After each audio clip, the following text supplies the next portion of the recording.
துளிர் ஆர்கானிக் செந்திலின் வணக்கங்கள். என்னுடைய பெயர் செந்தில்குமார். என்னுடைய அலைபேசி 95 66 83 55 99. இப்போ பயிர்களில் 2 காலநிலைகளாக நம்ம பிரிச்சுக்கலாம். ஒன்று வெய்ய காலம், இன்னொன்று மழை காலம். மழை காலம் அப்படின்னு தொடங்கிருச்சுனாவே வேர் அழுகல் பயிர்களில் ஏற்படும்.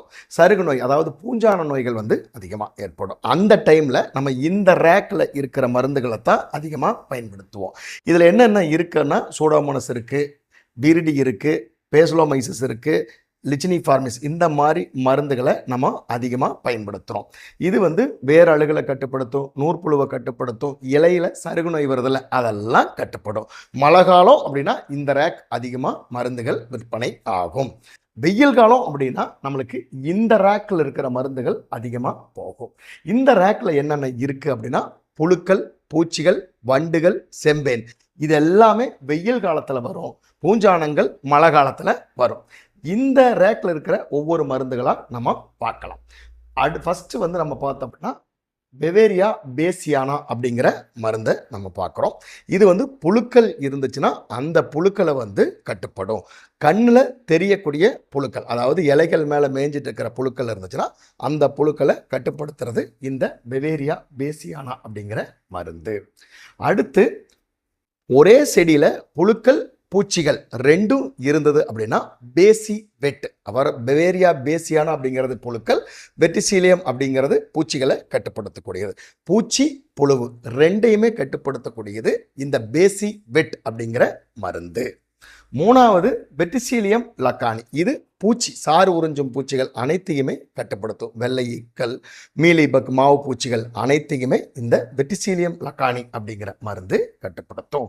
அது தென்னை மரத்தில் இருக்கிற வண்டுகள் அதெல்லாம் இருந்துச்சு அப்படின்னா மெட்டாரைசியம் அப்படிங்கிற மருந்து கட்டுப்படுத்தும். எல்லா வண்டுகளுமே, தென்னை மரத்தில் உள்ள வண்டுகள் இல்லை, எல்லா வகையான வண்டுகளையுமே இந்த மெட்டாரைசியம் அப்படிங்கிற மருந்து கட்டுப்படுத்தும்.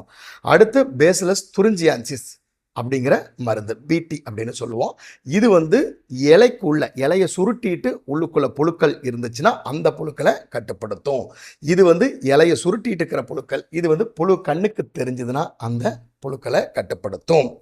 அடுத்து பார்த்தீங்க அப்படின்னா, இது நான் சொன்ன பெவேரியா பேசியானா, வெட்டிசீலியம் லக்கானி, இந்த ரெண்டும் கலந்த ஒரு கலவை. புழுவையும் கட்டுப்படுத்தும், பூச்சியும் கட்டுப்படுத்தும். அதே மாதிரி பெவே மெட், இது புழுவையும் கட்டுப்படுத்தும், வண்டையும் கட்டுப்படுத்தும். ரெண்டும் கலந்த ஒரு கலவை, பெவே மெட் அப்படிங்கிற மருந்து.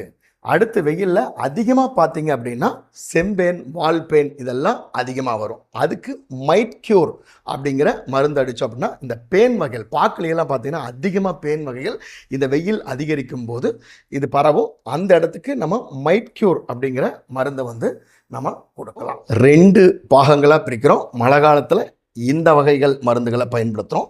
வெயில் அதிகமாச்சுன்னா இந்த பூச்சி வகைகள் அதிகமாகும். அப்போ இந்த வகையான மருந்துகளை நம்ம பயன்படுத்துகிறோம். தயவு செய்து இந்த மாதிரி மருந்துகளை நீங்கள் பயன்படுத்தும் போது காலையில் கூட அடிக்க முடியாத சூழ்நிலைகள் இருக்குது. ஏன் அப்படின்னா 7 மணிக்கு வெயில் கொளுத்த ஆரம்பிச்சிருது. அதனால் இந்த மாதிரி மருந்துகள் வெயில் ஒத்துக்காது. வெயில் இருக்கிறப்போ நம்மளுடைய மருந்தினுடைய வீரியம் குறைவாக இருக்கும். நம்ம முதல்ல வெயில் காலையில் அடிங்க அப்படின்னு நம்ம சொல்லிட்டு இருந்தோம். ஆனால் இப்போ அடிக்க முடியாத சூழ்நிலை இருக்குது. ஏன்னா 7-8க்கே உங்களுக்கு வெயில் கொளுத்த ஆரம்பிக்குது. அப்போ இந்த மருந்தினுடைய வீரியம் குறைய ஆரம்பிக்கும். அதனால் தயவு செய்து இந்த மாதிரி மருந்துகளை வெயில் காலில் அடிக்கும்போது சாயந்தர நேரம் நீங்கள் பயன்படுத்துங்க. ஒரு 4 மணிக்கு மேலே நீங்கள் அடுத்தீங்க அப்படின்னா இந்த மருந்துகள் முழுமையாக வேலை செஞ்சு உங்கள் புழுக்கள், பூச்சிகள், வண்டுகள் அனைத்தையுமே கொன்று உங்கள் பயிரை பாதுகாத்து உங்களுக்கு ஒரு நல்ல லாபத்தை தரும் அப்படிங்கிறத சொல்லிட்டு, மூழ்காமல் முத்தில்லை, வெட்டாமல் தங்கமில்லை, தட்டாமல் உதவியில்லை, தட்டுங்கள் விவசாயிகளே, உங்களுக்காக எப்போதும் உதவ காத்திருக்கிறது பண்ணாரி அம்மன் வேளாண்மை நிலையம், ஒரு சேரிக்கலை. மாறுவோம், மாற்றுவோம் இயற்கை.